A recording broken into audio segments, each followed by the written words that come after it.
السلام علیکم ناظرین کرام، میں ہوں آپ کا ہوسٹ ایاز احمد۔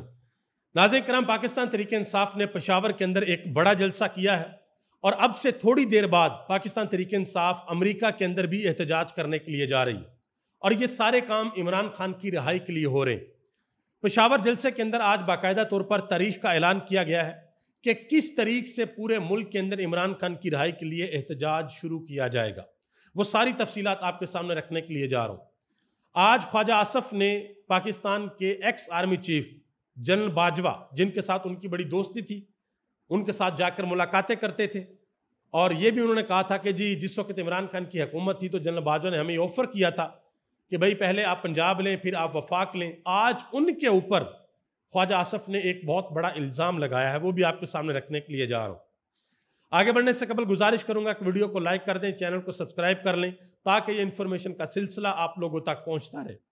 ناظرین کرام، اس سے قبل کہ پاکستان کے اندر آج جو کچھ ہوا ہے اس کی تفصیلات آپ کے سامنے رکھوں، ایک خبر اسرائیل اور ایران کانفلکٹ کے حوالے سے وہ بھی آپ کے سامنے رکھ دوں۔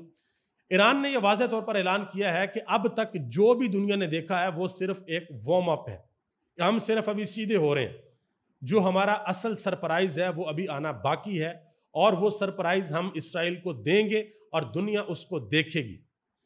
اس وقت تک یہ اطلاعات آ رہی ہیں کہ ابھی تک ایران نے جو اسرائیل کو جواب دیا ہے اور اسرائیل کے اندر جا کر جن ٹارگٹس کو ایران نے ہٹ کیا ہے، اسرائیل کے اندر یہ کہا جا رہا ہے کہ ان جگہوں کی ویڈیوز، فوٹوز سوشل میڈیا کے اوپر یا انٹرنیٹ کے اوپر نہ ڈالی جائیں تاکہ دنیا کو یہ پتہ نہ چلے کہ ایران نے کس کس جگہ کے اوپر جا کر ہٹ کیا ہے۔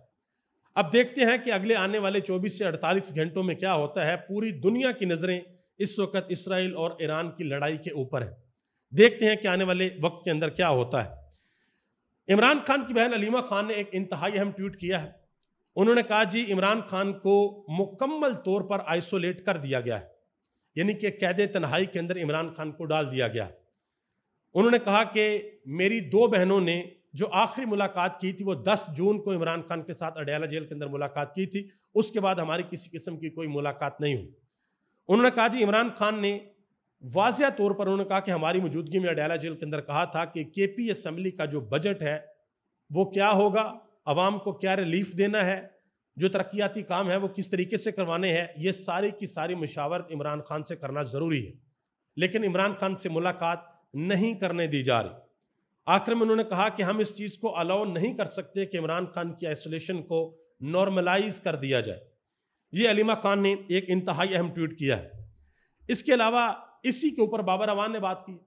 انہوں نے کہا آئسولیشن عمران خان کا حوصلہ نہیں توڑ سکتی، وہ عوام کی سب سے مؤثر آواز اور شیر دل لیڈر ہے۔ عوام دشمن بجٹ دینے والے نہیں چاہتے کہ عوام کی آواز باہر نکلے۔ آئسولیشن کا قانون جنگی قیدیوں کے لیے ہوتا ہے۔ انہوں نے کہا کہ ہمارا عدل گونگا ہے، بہرا ہے، کیوں ہے یہ؟ انہوں نے کہا کہ جو ظلم ہے پاکستان کے اندر وہ بچے جن رہا ہے، جو ظلم کا نظام ہے۔ مزید آگے آ جائیں، ایک دن کے نوٹس کے اوپر آج پاکستان تحریک انصاف نے پشاور میں ایک بڑا پاور شو کیا ہے، بڑی تعداد کے اندر لوگوں کو اکٹھا کیا ہے۔ علی امین گنڈا پور نے وہاں پر اعلان کیا، انہوں نے کہا 22 جون کو ملک بھر کی ہر تحصیل، ہر ضلع اور ہر حلقے کے اندر عمران خان کے لیے ہم احتجاج کے لیے باہر نکلیں گے، عمران خان کی رہائی کے لیے۔ تو آپ یہ کہہ سکتے ہیں کہ جو عمران خان نے ملک گیر احتجاج کا اعلان کیا تھا کہ ایک تحریک چلے گی، پورے ملک کے اندر احتجاج ہوگا، اس کا باقاعدہ طور پر آغاز ہوگا 22 جون کو۔ اس کے علاوہ جو جلسے کے اندر باتیں ہوئی ہیں، مینا خان افریدی، انہوں نے کہا کہ قائد تحریک امام انقلاب عمران خان کی کال آتے ہی ہم اپنا تن من دھن قربان کرنے کے جذبے سے سرشار ہو کر نکل آئیں گے۔ انہوں نے کہا کہ آج کا جلسہ ایک دن کی کال نوٹس کے اوپر ہے۔ مزید انہوں نے کہا کہ تیاریاں کرو، بہت جلد قیادت حکمت عملی دینے کے لیے جا رہی ہے۔ ایک اور نوجوان ایم این اے ہے سہیل افریدی، انہوں نے بڑی اہم بات کی۔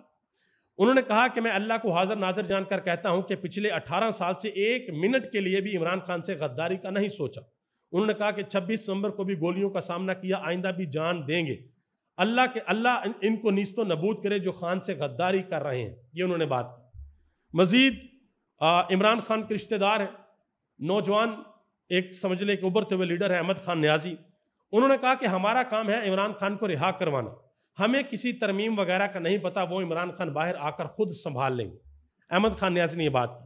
انہوں نے کہا کہ ہم پرامن احتجاج کریں گے لیکن ہمارے پرامن رہنے کا ناجائز فائدہ نہ اٹھانا، ورنہ ہم ہر راستہ جانتے ہیں، لیکن ہم پرامن رہیں گے کیونکہ ہمیں خان نے پرامن رہنے کے لیے کہا ہے۔ یہ بات احمد خان نیازی نے کی ہے۔ خواجہ آصف صاحب اس وقت پاکستان کے وزیر دفاع ہیں۔ انہوں نے پاکستان کے سابق آرمی چیف جنرل باجوہ کے اوپر اور پاکستان کے سابق وزیر اعظم عمران خان کے اوپر ایک بہت بڑا الزام لگایا ہے۔ انہوں نے کہا جی 2019 میں ابھینندن کو بھارت واپس بھیجنا پاکستان کا سرنڈر تھا۔ سابق آرمی چیف جنرل باجوہ نے اس وقت کے وزیر اعظم سے مل کر سرنڈر کرنے کا فیصلہ کیا، یعنی کہ 2019 میں پاکستان کی فوج نے ہندوستان کے سامنے پاکستان کے وزیر اعظم عمران خان کے ساتھ مل کر سرنڈر کر دیا تھا۔ یہ جنرل باجوہ صاحب کہہ رہے ہیں اور خواجہ آصف صاحب کہہ رہے ہیں۔ تو دیکھتے ہیں کہ اس کے اوپر پاکستان تحریک انصاف کیا کہتی ہے۔ اسد قیصر صاحب نے ویسے ان کو آج جواب دیا ہے۔ انہوں نے کہا جی مجھ سے پہلے خواجہ آصف صاحب نے لمبی چوڑی تقریر کی، انہوں نے اشاروں کنایوں اور براہ راست ہمارے لیڈر عمران خان پر تنقید کی۔ عمران خان وہ لیڈر ہے جنہوں نے پاکستان کو عزت دی، ورلڈ کپ جتوایا، شوکت خانہ ہسپتال دیا، یونیورسٹیاں بنائیں، اور سب سے بڑھ کر عمران خان وہ لیڈر ہیں جو قومی سلامتی اور خود مختاری پر کبھی سمجھوتا نہیں کرتے۔ انہوں نے کہا کہ 2019 میں جب بھارت نے پلوامہ واقعے کے بعد جارحیت کی تو عمران خان نے پارلیمنٹ میں کھڑے ہو کر کہا کہ اگر بھارت ہم پر حملہ آور ہوا تو ہم سوچیں گے بعد میں، جواب پہلے دیں گے، اور پھر عمران خان نے ایسا کر کر دکھایا اور بھارت کو دگنا جواب دیا۔ انہوں نے کہا کہ آپ لوگوں نے مینڈیٹ چوری کیا ہے، پورے لاہور سے صرف 2 نشستیں جیتی ہیں، کیا آپ لوگوں کے اندر کوئی شرم باقی ہے؟ یہ آج انہوں نے سوال پوچھا اسد قیصر نے۔ خواجہ آصف نے ایک اور بات کی ہے، کہتے ہیں کہ ہمیں کسی قرضے کی ضرورت نہیں ہے، کسی بیرونی مدد کی ضرورت نہیں ہے، اگر ملک میں ٹیکس کی وصولی 50% ٹھیک ہو جائے۔ اب مسئلہ یہ ہے کہ بھئی عام بندہ تو ٹیکس دیتا ہے، وہ پیٹرول خریدے، وہ ماچس کی ڈبی خریدے، وہ کچھ بھی خریدے، وہ الیکٹرونکس خریدے، گھر کا سامان خریدے، اپنے آفس کا سامان خریدے، بچوں کی کھانے کی چیزیں خریدے، بچوں کے اسکول کی فیس دے، کچھ بھی کرے۔ جو غریب بندہ وہ تو بیچارہ ٹیکس دیتا ہے۔ جو بڑی مچھلیاں ہیں ان کے بارے میں کیا خیال ہے؟ اصل ٹیکس تو آپ نے ان سے اکٹھا کرنا ہے۔ غریب کا تو آپ نے سمجھے کہ بیڑا غرق کر دیا اس بجٹ کے اندر۔ اس بجٹ کے اندر آپ نے جو کم سے کم اجرت تھی وہ آپ نے نہیں بڑھائی۔ آپ کے وزیر خزانہ نے کہا کہ جو بڑے تاجر ہیں، بڑے صنعت کار ہیں، انہوں نے مخالفت کیا ہے، لہٰذا جو دیہڑی دار بندے کی جو اجرت ہے ہم اس کو نہیں بڑھا رہے۔ یہ آپ کام کریں، یہ آپ اندازہ لگا لیں، اور پھر آپ بڑھ کے یہ ماریں کہ جی ہمیں کسی قرضے کی ضرورت نہیں ہے، اور وزیر خزانہ آپ کے کہہ رہے ہیں کہ جو کچھ کر رہے ہیں ہم قرضوں کی بنیاد کے اوپر ہی کر رہے ہیں۔ یہ سارا کچھ ہو رہا ہے۔ مزید جی نصرت جوید صاحب نے ایک بات کی ہے، انہوں نے کہا جی دیانتداری سے یہ محسوس کرتا ہوں کہ ہماری اشرافیہ کے دیگر طبقات کے مقابلے میں سیاستدان ایک فلمی گانے والی منی کی طرح ضرورت سے زیادہ بدنام ہے۔ انہوں نے کہا کہ ملکی تاریخ کا یہ پہلا بجٹ ہے جس میں مزدور کی کم از کم تنخواہ بھی مقرر نہیں ہوئی۔ وزیر خزانہ فرماتے ہیں کہ صنعت کار اس کی اجازت نہیں دیتے۔ اندازہ لگائیں، پاکستان کی تقریباً 44% آبادی ہے جو وہ سطح غربت سے نیچے ہے، یہ رپورٹ کے مطابق ہے۔ اتنی زیادہ غریب عوام ہے، اور اس غریب عوام کے اندر جو دیہڑی دار طبقہ ہے اس کی جو کم از کم اجرت ہے وہ نہیں بڑھائی گئی۔ وزیر خزانہ نے کہا جی صنعت کار اس کی اجازت نہیں دے رہے۔ عامر ضیاء صاحب سینئر صحافی ہیں، کہتے ہیں کہ جب سے شہباز شریف مسند اقتدار پر پہلی مرتبہ بیٹھے یعنی کہ 2022، اس وقت سے لے کے اب تک پاکستانیوں کی قوت خرید میں 58% کی کمی ہوئی ہے۔ اس زمانے کے 50,000 سکڑ کر آج کے 20,300 روپے رہ گئے ہیں۔ دوسری طرف ٹیکس بڑھ رہے ہیں اور آمدنی کم ہو رہی ہے، یعنی کہ جس وقت عمران خان کی حکومت گری تھی اس وقت اگر آپ کے پاس 50,000 روپیہ تھا تو آج اس 50,000 کی ویلیو صرف 20,300 روپے رہ گئی۔ یہ ان کے کہنے کا مقصد ہے۔ سید محمود خان بخاری کسانوں کے رہنما ہیں، کہتے ہیں کہ دور بین لگا کر بھی دیکھیں تو اس بجٹ میں زراعت کی بہتری کے لیے کچھ نہیں۔ حکمران ہماری بات سننے کو تیار نہیں ہے۔ عمران خان کے دور میں پہلا موقع تھا جب کسانوں کو عزت سے وزیر اعظم نے سامنے بٹھا کر سنا۔ 2022 میں موجودہ حکمرانوں نے مہنگائی مکاؤ تحریک چلائی، لیکن تب ہمیں بجلی ڈیزل کھاد آج سے سستا ملتا تھا۔ عمران خان کے دور حکومت میں انہوں نے کہا کہ آج ہماری جو کمر ہے اس کو توڑ دیا گیا ہے۔